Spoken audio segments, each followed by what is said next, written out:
கோவையில் மாநில அளவிலான மாற்றுத்திறனாளிகளுக்கிடையேயான வாலிபால் போட்டி நடைபெற்றது.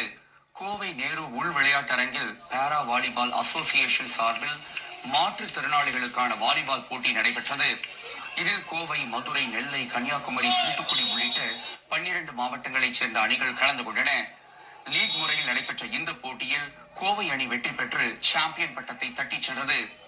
வெற்றி பெற்ற அணிக்கு கோப்பையும் பாராட்டு சான்றிதழும் வழங்கி கௌரவிக்கப்பட்டது. தமிழ்நாடு ஃபுல்லா இருந்த கிட்டத்தட்ட ஒரு 12 டீம்ஸை கூப்பிட்டு இந்த பாரா வாலிபால் அசோசியேஷன் ஒரு பிரம்மாண்டமான டோர்னமெண்ட்டை, சிட்டிங் வாலிபால் டோர்னமெண்ட்டை நம்ம இன்னைக்கு நடத்தி முடிச்சிருக்கோம். ஸோ இந்த டீமோட இந்த கேமோட ஹைலைட் பாத்தீங்க அப்படின்னு சொல்லிச்சுன்னா, இது வந்து ஒரு ஒலிம்பிக் கேம். ஸோ இவ்வளவு ஒரு சிறப்பு வாய்ந்த ஒலிம்பிக் கேமை வந்து தமிழ்நாடு ஃபுல்லா இருக்கிற பிளேயர்ஸ் வந்து ரொம்ப எந்தூசியாஸ்டிக்கா ஆர்வமா விளையாண்டுட்டு இருக்காங்க. ஸோ இன்னைக்கு நடந்து முடிஞ்ச இந்த டோர்னமெண்ட்ல கிட்டத்தட்ட ஒரு 12 டீம்ஸ் வந்து கலந்துக்கிட்டாங்க. இந்த மேட்ச்ல கோயம்புத்தூர் டீம் வந்து சாம்பியன்ஷிப் எடுத்திருக்காங்க. செகண்ட் பிளேஸ் வந்து கன்னியாகுமரி வின் பண்ணிருக்காங்க.